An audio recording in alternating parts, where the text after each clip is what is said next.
Live from downtown Detroit, Local 4 News at 6 starts now. Whole lot of nothing on the satellite radar, and that's what we're expecting for the weekend. But when are we finally going to see some rain? And we're hearing a very different perspective on this vicious fight in Roseville, where someone used a dog as a weapon.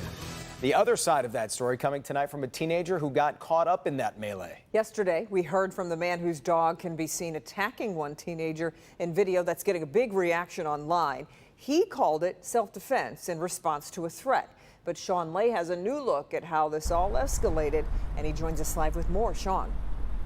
Big time other part of this story, Kimberly. Good evening to you from Roseville. This teen and his father say, look, there were no weapons involved. The only weapon was a dog used against them. I was thinking, like, what is this? Like, is this back in Jim Crow days? Is this the 50s or 60s? Like, it really hurt me. That's the voice of the father of one of the Roseville teens that was caught up in this vicious fight Wednesday, when one teen unleashed his dog like a weapon against another teen. Then an adult and children jumping in, armed with hammers, brooms, and garbage cans to beat and stomp that teen. Tonight, one of those teens is speaking out to Local 4. We didn't have no brass knuckles, no knives and stuff like this. He is 16, he says. A 32-year-old named Will LaFave urged his 17-year-old friend to come to their house to fight after the two exchanged vicious words over Facebook. This teen says he went to see what it was all about. That's when a teen left his property to unleash his dog on a teen who had nothing to do with any of this. At that point, like, he just kept on saying, I'm gonna let it go, I'm gonna let it go. I'm gonna just, and hitting it and riling it up and letting it bark in our face and stuff. And we was like, if you let the dog go, I mean, then somebody was like, we gonna sue you. No arrests were made. Police did not seize the dog after the attack, and now we're told that dog is being hidden. This father says adults involved should have calmed down the situation, not throw the first punch. If it's something that's that bad, adults, I mean, why not call the police then? Why not call the police? Back here live, that dad also has a message for Roseville police. He says he wants something done, meaning he wants someone to face arrest for this. He also says he's never heard of a dog not being seized by authorities after a dog bite and an attack like we see there in the video. Live in Roseville tonight, Sean Lay, Local 4. Kimberly, back to you. Right. Well, Sean, I know this time yesterday when we did the story, nobody had been criminally charged. Is that still the case today? Well, we believe that has not changed. Police yesterday said they're still investigating, still looking for everyone to talk to, still looking for the dog in that case. We asked for an update to see if that's changed, if charges are coming. So far, we've not heard back from them. Something to keep an eye on. Yeah, but something a lot of people are talking about, in the community. So we'll keep you posted. Thanks, Sean. Wyandotte parents are demanding answers and action after a former school volunteer is arrested and charged for sex crimes. Michael Beebe was arrested last month after an investigation which started in May after a parent said her daughter had been abused. Prosecutors listed 15 charges against him, including 8 charges of criminal sexual conduct. We're told Beebe passed a background check despite having a criminal history, including a home invasion and attempted prison escape. And parents say the school was warned of Beebe's behavior, including hosting sleepovers. Tonight, parents are calling for officials to step down. You sat here and let a sex offender, over 500 students here, and let him into the school. They need to be fired. They don't need a job. They need to quit their job. You put our kids in jeopardy. You were supposed to take care of them, and you didn't. The school superintendent has this to say about Beebe's history. There is an appeal process where considerations are given to when incidents occurred, the nature of the incident, what has been done since that time, and what circumstances have changed. All of these factors are considered when making a final decision. And there's also unease in Armada over a man working as a custodian in that school district. Paul Norgio is accused of threatening to shoot up a business with an automatic weapon. Priya Mann has the new developments in this case. People should know that you can't make jokes about things like that. 52-year-old Paul Norgio may have thought he was making a joke, but a colleague felt otherwise. The elementary school custodian reportedly told the colleague he was bored and should go to a local business with an AK and 12 rounds. Knowing he has weapons at home, that colleague alerted school officials who called police. After all the things that have been happening, you would think an adult, especially that works with kids or around kids, would know that. State police say the Krause Elementary custodian did not direct the threat at the school or a specific person, but his comment left many shaking their heads. I mean, like, I like guns, I'm all for them, but making comments like that, it's not cool.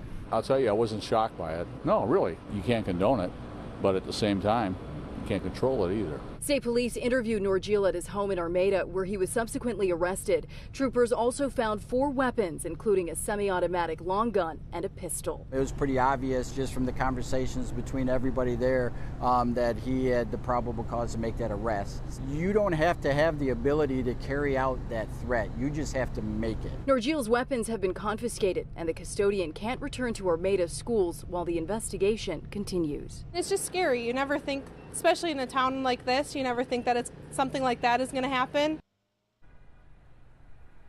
And the judge set this custodian's bond at 10 grand, no 10%. Tonight, the district did release a statement. It reads, recent events highlight the importance of reporting any concerning behavior or comments one might hear. We encourage all of our students, staff, and community members to report these incidents, and we commend the state and local police for their diligence in investigating every report. And state police say this colleague did the right thing. He heard something concerning and he let authorities know. In so many incidents where red flags are ignored, they say this case highlights what we should all be doing, which is stay vigilant. And it might be worth reminding people, just don't make comments like this. Reporting live, I'm Priya Mann, Local 4. Yeah, very true, Priya. But you know, I'm wondering, what if he's found not guilty? Does he then have a case for keeping his job in the school district?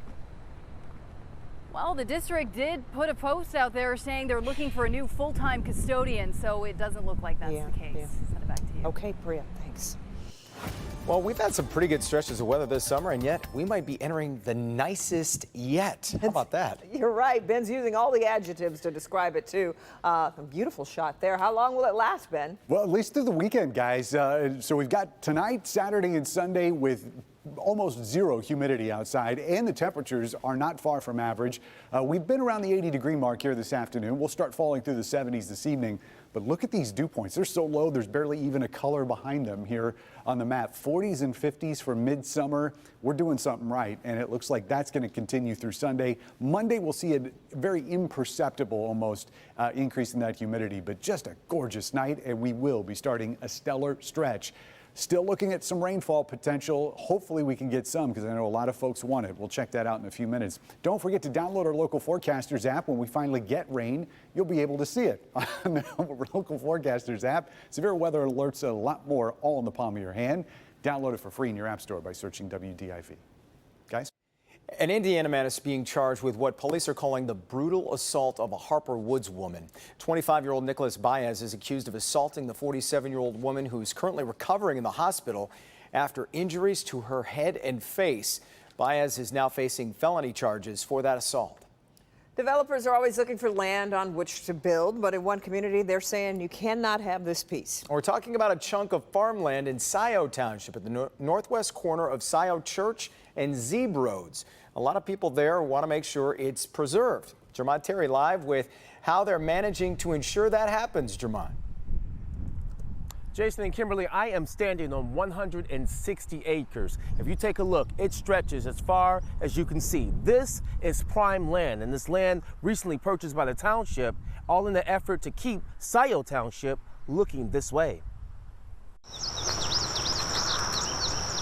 An estimated 17,000 people call Scio Township home.